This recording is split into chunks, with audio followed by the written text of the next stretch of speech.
하나님은 때때로 우리들을 시험하시는 것을 우리가 보게 됩니다. 우리가 가장 좋아하고 사랑하고 또 아끼는 것을 때때로 하나님께서 이렇게 가져가실 때가 있어요. 그럴 때 우리가 너무나 고통스러워하고 또 너무나 마음 아파하면서 하나님의 뜻을 알지 못할 때는 원망할 때도 있습니다. 이렇게 우리의 소중한 것들, 또 우리에게 사랑하는 것들을 가져가실 때 하나님께서 우리에게 물으십니다. 내가 가장 소중하고 아끼고 사랑하는 그것보다 나를 더 사랑하느냐? 이런 질문에 우리가 어떻게 믿음으로 응답하고 대답해야 할 것인지를 오늘 우리 본문을 통해서 말씀해 주고 있습니다. 오늘 말씀은 아브라함이 그의 아들 이삭을 하나님 앞에 드리는 이야기입니다. 아브라함 인생에서 가장 드라마틱한 사건이 바로 이 사건이에요. 백세에 얻은 이 아들을 하나님께서 어느 날 번제로 드리라라고 이야기합니다. 그런데 놀랍게도 이 아브라함이 하나님의 이 명령을 받고 조금도 주저하지 않고 그 아들을 하나님 앞에 드리게 됩니다. 그랬을 때 하나님께서 그의 믿음을 인정하시고 그에게 큰 복을 주시면서 그를 믿음의 조상으로 세우게 되었던 것이죠. 그러므로 하나님께서 우리의 믿음을 시험하실 때 우리가 어떻게 해야 할 것인지 오늘 또 주시는 말씀을 통해 주님의 음성을 듣고 그렇게 순종함으로 믿음으로 모든 시험을 통과하고 인정받는 저와 여러분의 삶이 되시기를 주님의 이름으로 축복합니다. 먼저 우리 1절과 2절 말씀 같이 읽어보죠. 시작.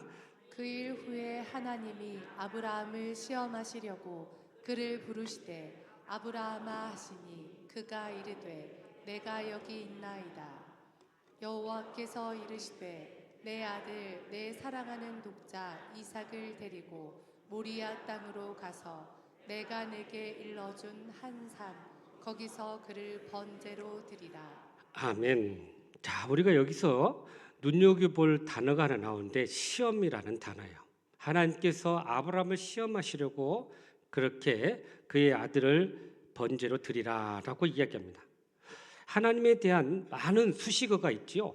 사랑의 하나님, 또 은혜의 하나님, 공의의 하나님, 또 질서의 하나님, 평강의 하나님, 또 섭리의 하나님. 여러 하나님에 대한 수식어가 있는데 오늘 본문에서는 시험하시는 하나님으로 우리에게 다가오고 계십니다. 하나님께서 우리의 모든 믿음과 삶을 시험하시는데요. 때때로 하나님께서는 이 우리들의 믿음을 점검하시기 위해서 시험을 하시는 것을 보게 됩니다. 이스라엘 백성들이 출애굽 사건을 통해서 하나님께서 그들의 신앙과 믿음을 때때로 시험하셨는데요. 예를 들면 출애굽기 15장에 보면 홍해를 건넌 이스라엘 백성들에게 마라의 쓴물을 만나게 하셔서 그들을 시험하셨다라고 이야기합니다.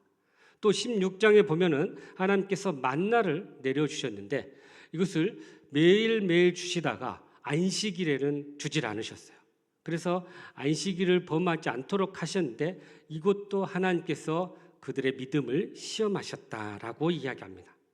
출애굽기 20장에 보면 하나님께서 시내산에 강림하셔서 모세를 만나 주시는데 이것도 이스라엘 백성들을 시험하시기 위해서 하나님께서 강림하셨다라고 이야기해요. 모세의 이러한 그 광야의 40년을 모세는 뭐라고 이야기하냐면 한마디로 하나님께서 이스라엘 백성들을 시험하시는 기간이었다라고 말씀하고 있습니다. 그렇다면 하나님께서 그의 백성을 시험하시는 목적과 이유가 무엇일까요?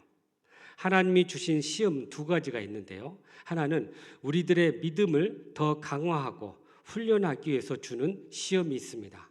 우리의 믿음을 더 강화시키고 성장하게 하시고 더 성숙하게 하시려는 시험이에요. 이것을 우리는 흔히 트레일의 시험이다 그럽니다. 우리가 운동장 겉을 트랙을 돌듯이 우리가 트랙을 돌면서 우리의 육체가 강건해지듯이 우리의 신앙을 훈련하셔서 우리를 연단하시고 그래서 성장하시려는 시험을 때때로 주신다는 거예요. 그런가 하면 두 번째로 우리에게 주는 시험이 있는데요. 이것은 하나님께서 우리의 믿음을 점검하기 위해서 주시는 시험이에요. 소위 우리의 믿음을 테스트한다라는 것입니다. 그래서 이 시련과 연단을 통해서 우리의 믿음이 어느 정도인지를 점검하기 위해서 우리 신앙을 테스트한다는 거예요. 하나님께서는 어떤 사람들을 세우시고 그들에게 사명을 주십니다. 그런데 그것을 감당할 수 있는지 없는지 때때로 테스트하는 시험을 주신다는 거예요. 하나님의 일을 감당할 수 있는 믿음의 분량이 있는지, 또 그 정도의 믿음의 준비가 되어 있는지를 점검하는 시험을 주신다는 거죠. 본문의 아브라함의 경우는 바로 이 테스트의 시험에 해당되는 시험이었어요. 하나님은 이 시험을 통해서 아브라함의 그 믿음을 점검하고자 하셨던 거죠. 그래서 우리가 시험을 당할 때 이 시험이 원인이 어디서부터 시작됐는가를 우리가 잘 파악할 수 있어야 됩니다. 예를 들면 우리 이 시험이 하나님께서 나를 연단하고 훈련하는 시험인지, 아니면 내 믿음을 점검하고 테스트하는 시험인지를 이렇게 보아야 한다는 거예요. 그런데 하나님으로부터 오는 시험도 있지만 때때로 하나님이 아닌 우리 자신과 또 다른 곳에서 오는 시험도 있다는 거예요. 여러분, 우리 안에 우리의 욕심과 욕망으로 오는 시험이 있어요. 그런 시험은 우리가 영적으로 바라서지 못하고 살아갈 때 오는 시험입니다. 더 나아가서 우리에게 주는 또 다른 시험이 있는데, 사탄 마귀가 우리를 넘어뜨리려고 하는 시험 또한 있다는 거예요. 그래서 우리는 이것을 잘 분별하고 대처해야 한다는 것입니다. 유혹과 또 사탄에서 오는 시험이라면 우리는 이것을 믿음으로 물리치고 대적해야 한다는 거예요.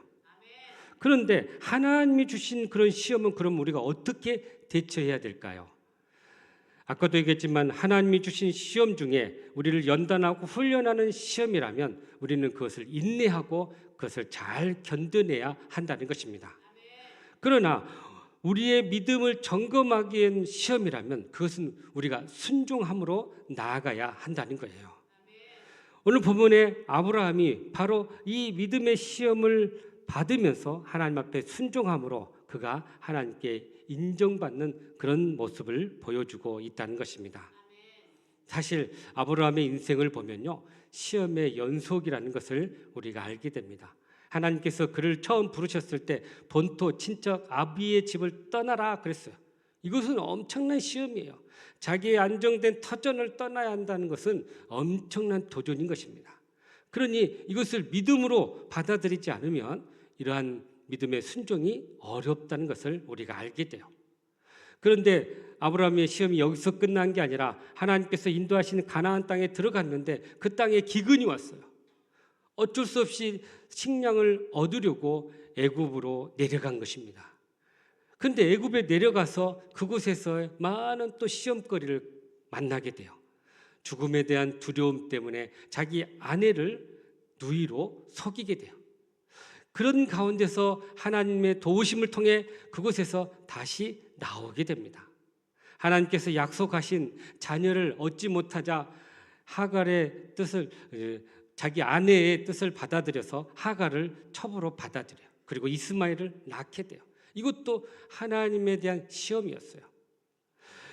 또 그가 이렇게 자기의 그 상속자가 없으니까는 자기 종을 상속자로 세웠어요. 이것도 하나님께서 약속하신 것에 대한 믿음이 부족한 시험이었던 것을 우리가 알게 됩니다. 여러분, 그러니까 그의 인생 자체가 시험의 연속이었다는 것을 우리가 알게 돼요. 오늘 본문에서도 이삭을 번제로 드리라 하는 이 명령은 우리가 생각하기에는 참으로 너무나도 비상식적인 그런 말씀인 거예요. 왜냐하면 백세에 주신 그 아들을 어떻게 번제로 드리란 말인가? 그거에 대한 참 시험거리가 아닐 수가 없어요. 때때로 이러한 참 시험을 우리가 당할 때 원망하고 또 절망하고 좌절할 때가 참 많습니다. 그래서 그것을 거부하고 또 이렇게 피해버리는 경우들이 종종 있다는 거예요. 그러나 우리가 기억해야 할 것은 하나님의 시험에는요, 우리의 믿음 밖에 그런 시험은 없다는 거예요. 우리의 믿음과 능력 안에서 주어지는 시험이라는 것을 말씀해 주고 있는 것입니다. 고린도전서 10장 13절 말씀인데요. 시작.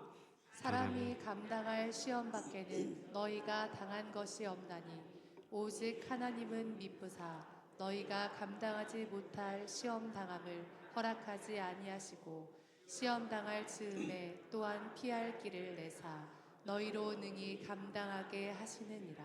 아멘. 그러니까 하나님의 그 말씀에 깊으신 뜻이 있었어요. 가장 소중한 것을 내려놓고 포기하는가 아닌가를 하나님이 보시고자 했던 거죠. 여러분, 우리가 처음 믿음을 가질 때는요, 믿음을 가진다, 얻는다 그런 표현을 씁니다.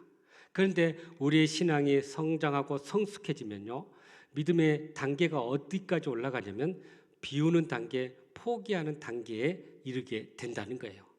처음에는 가지려고 하고 얻으려고 하는 믿음의 단계였지만 그 신앙이 깊어질수록 우리는 모든 것을 하나님 앞에 포기하고 버리는 신앙의 단계에 이르게 된다는 거예요. 그러니까 믿음의 마지막 단계는 자기를 비우는 단계에 이르게 된다는 것입니다. 그래서 우리가 참된 믿음이라는 것은 하나님께서 우리에게 주신 모든 것들을 가지고 포기하고 비우는 그런 믿음의 단계인 거예요. 그래서 우리가 믿음을 비울 때 우리가 다시 한번 그 포기의 삶을 통해서 하나님 앞에 우리의 믿음을 드러내게 되고요. 또 그러한 포기의 강도가 높아질수록 우리가 순종의 삶으로 나아가게 된다는 사실입니다. 그러므로 비우는 믿음을 통해서 더욱더 신앙에 더욱더 성숙해지고 더 순종의 삶으로 나아가는 저와 여러분 되시기를 주님의 이름으로 축복합니다. 계속해서 우리 7절과 8절 말씀 또 읽어볼까요? 시작. 이삭이 그 아버지 아브라함에게 말하여 이르되 내 아버지여 하니 그가 이르되 내 아들아 내가 여기 있노라. 이삭이 이르되 불과 나무는 있거니와 번제할 어린 양은 어디 있나이까. 아브라함이 이르되 내 아들아 번제할 어린 양은 하나님이 자기를 위하여 친히 준비하시리라 하고 두 사람이 함께 나아가서. 아멘. 하나님께서 아브라함에게 독자 아들을 번제로 드리라고 했어요. 여러분, 번제라는 것은요, 그 제물을 그야말로 온전히 태워서 드려지는 제물이에요. 그래서 번제라는 말의 원래 의미는 올라가다 그런 의미예요. 다른 제사의 제물들은요, 서로 제물을 드리고 나서 남은 것들을 서로 나누어서 먹기도 하고 또 제사장에게 드리기도 합니다. 그런데 이 번제 제사의 제물은 온전히 태워서 드리는 거예요. 그것은 뭘 의미하냐? 우리가 하나님 앞에 우리의 모든 것을 다 온전히 드리겠습니다. 온전한 헌신과 믿음을 상징하고 있다는 거예요. 바로 아브라함이 이삭을 번제로 드린다는 것은 그의 온전한 믿음과 헌신을 하나님이 보기를 원하셨던 거죠. 그런데 오늘 말씀에 보니까 이삭이 아버지에게 묻습니다. 불과 나무는 있는데 번제할 어린 양은 어디 있습니까? 그랬을 때 이 아브라함이 그의 아들에게 번제할 어린 양은 하나님이 자기를 위해서 준비하셨다라고 말씀하고 있어요. 그래서 우리는 이 본문을 통해서 아브라함의 그 믿음을 몇 가지로 이렇게 정리해 볼 수 있어요. 첫 번째는 아브라함은 하나님을 굳게 신뢰하는 믿음을 가졌다라는 것입니다.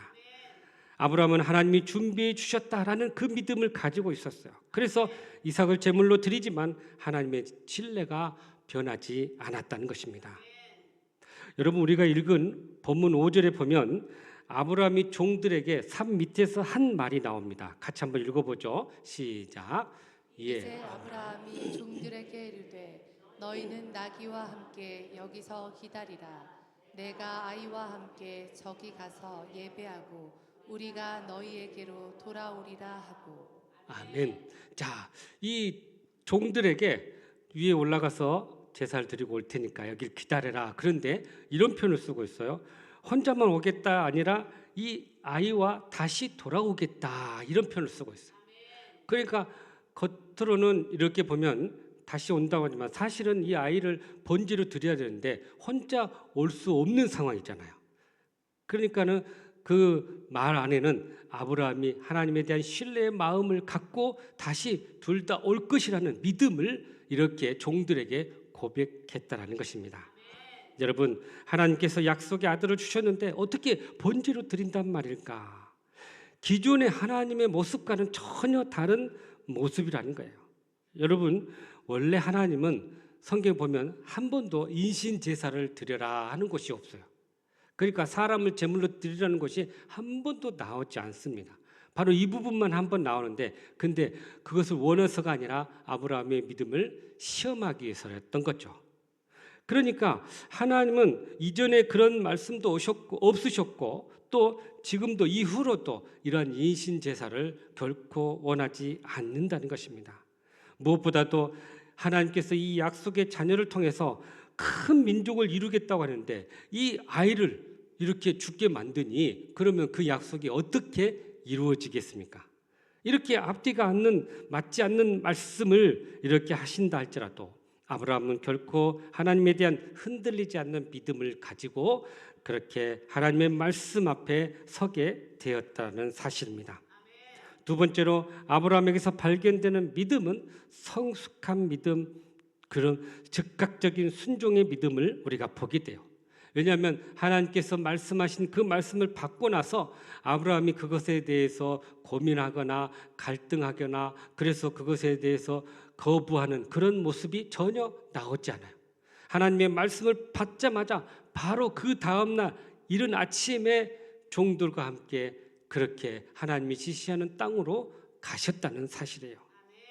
그러니까 하나님의 말씀에 고민하거나 갈등하거나 지체하지 않고 그 말씀을 반드시 순종하고자 하는 그 마음을 가지고 즉각적인 순종의 모습을 보였다는 것입니다. 여러분, 우리가 하나님의 말씀을 바로 받는다면 그 말씀이 하나님께서 나에게 주신 것이라 생각할 때 이것을 그냥 내가 좋을 때, 내가 편할 때, 내가 하고 싶을 때 하는 순종이 아니라 내 마음에 힘들지라도 맞지 않는다 할지라도 즉각적인 순종이 되어야 한다는 사실입니다.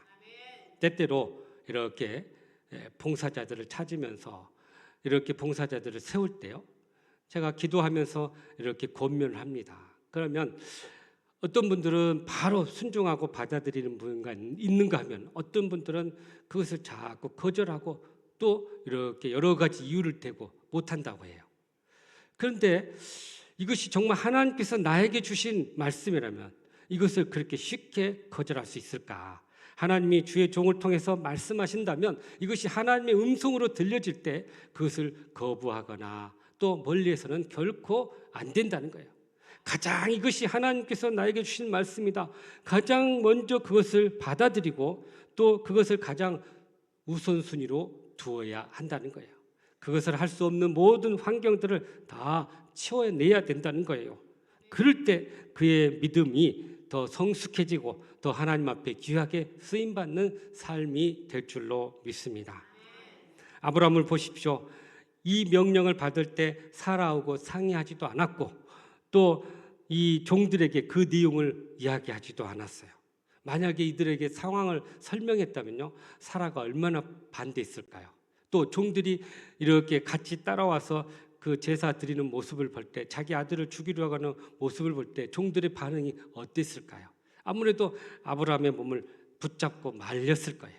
그런데 이런 방해물들을 다 제거하고 오직 하나님의 말씀에만 순종하겠다는 그 일념으로 이렇게 나왔을 때 하나님께서 그의 믿음을 인정하게 되었다라는 사실입니다. 세 번째로 아브라함의 믿음은 부활을 믿는 믿음이었다라는 거예요. 여러분, 창세기 21장 12절에 보면 하나님께서 아브라함에게 약속한 게 있는데요. 같이 읽어보죠. 시작. 하나님이 아브라함에게 이르시되 내 아이나 내 여종으로 말미암아 근심하지 말고 사라가 내게 이른 말을 다 들으라. 이삭에게서 나는 사라야 내 씨라 부를 것임이니라. 아멘. 그러니까 이삭에게서 난 자가 이 하나님의 씨고 하나님께서 약속하신 자녀다라고 말씀하고 있어요. 그런데 이 자녀가 죽게 되면 그 씨가 끊어져 버리는데 어떻게 이 말씀이 이루어지겠습니까? 하나님이 말씀하시고 하나님이 다시 거두는 그런 상황이 된 거죠. 그렇다면 이 말씀이 이루어지려면 결코 이삭은 죽어서는 안 되는 거예요. 만약에 이삭이 죽는다 해도 하나님이 이삭을 다시 살려서 그 씨를 통해서 이 많은 민족을 이루겠다라는 그 말씀이 이루어져야 한다는 거예요. 그래서 아브라함은 이삭이 만약에 이렇게 번제물로 죽었다 할지라도 다시 살아날 것임을 믿는 그 믿음이 있었다는 거예요. 그게 히브리서 11장 17절에서 19절에 나오는데요. 같이 읽어보죠. 시작. 아브라함은 시험을 받을 때 믿음으로 이삭을 드렸으니 그는 약속들을 받은 자로 돼 그 외아들을 드렸느니라. 그에게 이미 말씀하시기를 내 자손이라 칭할 자는 이삭으로 말미암으리라 하셨으니 그가 하나님이 능히 이삭을 죽은 자 가운데서 다시 살리실 줄로 생각한지라. 비유컨대 그를 죽은 자 가운데서 도로 받은 것이니라. 아멘. 자, 여기 이런 표현이 나오죠. 하나님이 능히 이삭을 죽은 자 가운데서 다시 살리실 줄을 생각했다.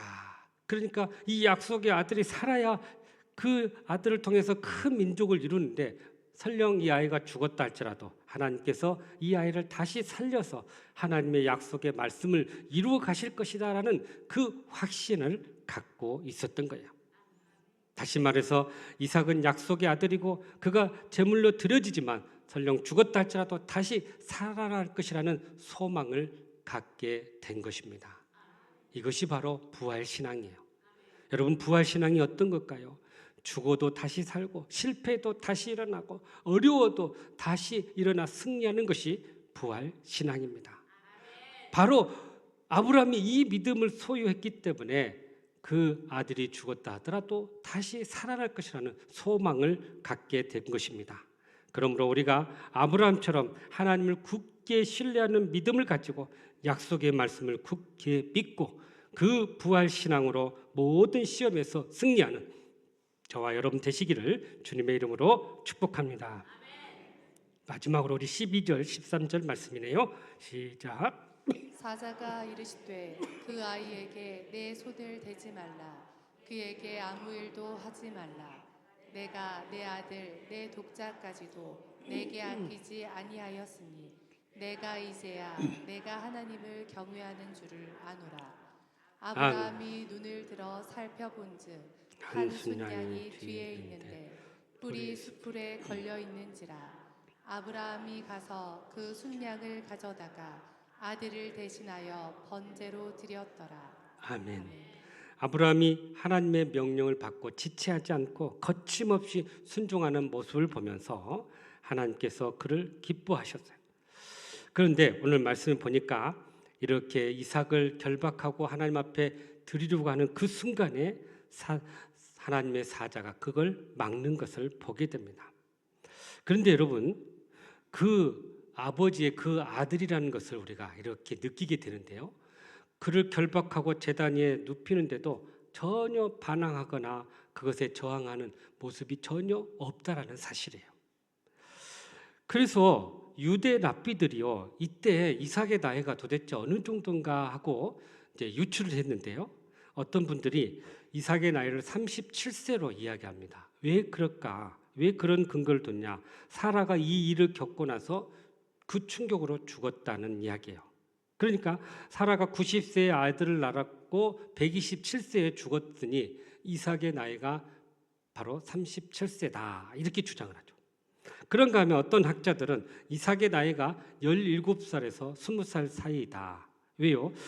이 사흘 동안 걸어가고 같이 아버지하고 그 짐을 짓고 갔다. 그리고 바칠 양에 대해서 이야기하고 그가 스스로 결박을 받은 것에 대한 이야기를 하면서 아마도 그가 20살 이전의 나이였을 것이다 라고 이야기를 합니다. 어찌됐든 우리가 여기서 알 수 있는 것은 이 이삭이 아버지가 이렇게 행동하는 것에 저항할 수 있는 충분한 힘을 가지고 있는 나이였다라는 거예요. 그러니까 갑자기 자기를 결박하고 죽이려고 하니 그것에 살고 싶어서 이렇게 벗어나고 자기 힘으로 스스로의 힘으로 그것을 벗어날 수 있는 그런 힘과 나이였다는 거예요. 그럼에도 불구하고 이 이삭이 그것을 수용하고 받아들이면서 그렇게 스스로 제물이 되으려고 했다는 것에 우리가 주목하지 않을 수가 없어요. 하나님께서는 아브라함의 믿음도 인정하셨지만 바로 이삭의 이러한 순종의 마음 또한 하나님께서 인정하신 거예요. 하나님의 목적은 이삭을 죽이려고 한 것이 아니라 아브라함의 그 순종을 보기를 원하셨던 거예요. 그래서 그들의 그 순종을 보시고 그렇게 그들을 더 귀하게 사용하시고 또 그들의 믿음을 인정해 주셨던 것입니다. 로버트 클린턴이라는 교수님이 계시는데요. 플로 신학교의 교수님이에요. 이분이 책을 하나 썼는데 이런 책이에요. 영적 지도자 만들기라는 책입니다. 여기서 영적 지도자가 되기 위해서 4가지 자질이 필요하다는 거예요. 4가지 요소. 뭐가 필요하냐? 첫 번째는 인격이 필요하다. 그래서 그 사람이 얼마나 하나님 앞에 쓰임 받을 수 있도록 준비됐냐? 예를 들면 정직함, 또 겸손함, 또 성실함 이런 것을 아주 중요하게 여긴다는 거죠. 두 번째는 하나님의 소명을 또 중요하게 여깁니다.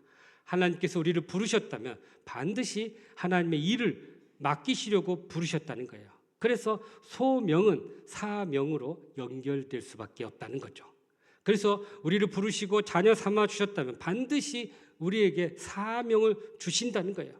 그래서 그 소명과 사명으로 이렇게 무장되어 있는 자들을 하나님께서 사용하신다라고 이야기합니다. 세 번째는 영적으로 얼마나 성숙했느냐 그것을 본다는 거예요. 그런데 영적으로 성숙한 기준이 뭐냐? 하나님의 뜻을 잘 분별하고 그것을 순종하는 자가 영적으로 성숙한 자라는 거예요.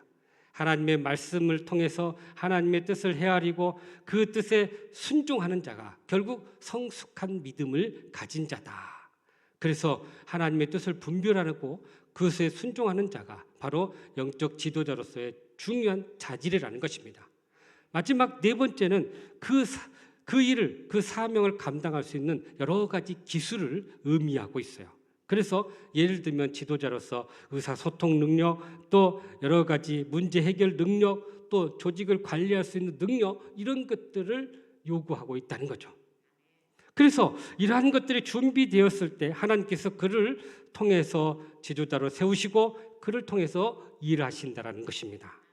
그래서 오늘 아브라함도 이렇게 하나님 앞에서 그의 성숙한 믿음을 이렇게 인정받고 더욱더 그가 귀하게 쓰임받게 되었다는 것입니다.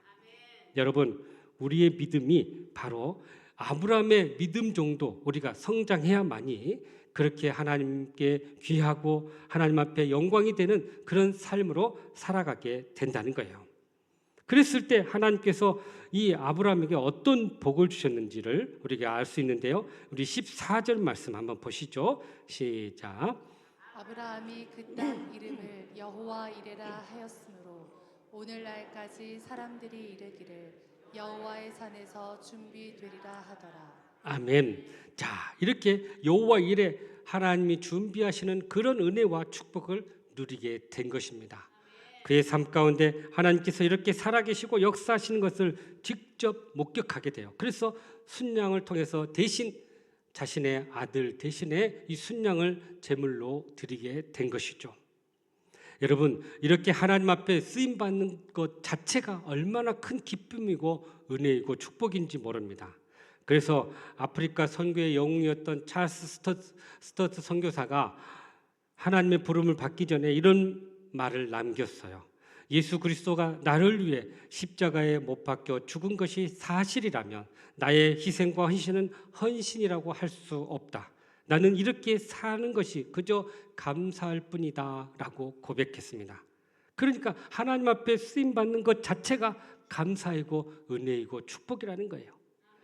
그러므로 사랑하는 성도 여러분, 우리가 하나님 앞에서 믿음을 인정받고 그렇게 하나님의 복을 누리며 살아갈 때 우리를 통해서 하나님의 영광이 드러나게 될 줄로 믿습니다. 그러므로 모든 시험을 믿음으로 통과하여 하나님 앞에 인정받고 그래서 여호와 이레의 하나님의 축복을 누리는 저와 여러분 되시기를 주님의 이름으로 축복합니다. 사랑하는 성도 여러분, 하나님의 시험을 믿음으로 통과하기를 원하십니까? 그렇다면 오늘 주신 말씀처럼 먼저 비우는 영성으로 더욱더 순종의 삶으로 나아갈 수 있기를 간절히 바랍니다. 또한 하나님께 온전히 순종함으로 그렇게 하나님께서 이루실 소망 가운데 살아갈 수 있기를 간절히 바랍니다. 나아가서 모든 시험을 믿음으로 통과하여 그렇게 하나님께 인정받고 더욱더 귀하게 쓰임받는 복된 삶이 되시기를 간절히 바랍니다. 그리하여 우리의 삶 가운데 에베네셀의 하나님, 또 임마누엘의 하나님, 여호와 이레의 하나님을 늘 경험하며 승리하는 저와 여러분의 삶이 되시기를 주님의 이름으로 축복합니다. 기도하겠습니다. 사랑과 은혜가 풍성하신 하나님, 우리의 삶 가운데 많은 시험이 올 때마다 우리가 믿음으로 이 시험을 능히 통과하게 하여 주시옵소서. 그래서 여호와 이레에 준비하시는 하나님의 그 축복과 은혜를 경험하는 저희들 되게 하여 주시옵소서. 예수님의 이름으로 기도하옵나이다. 아멘.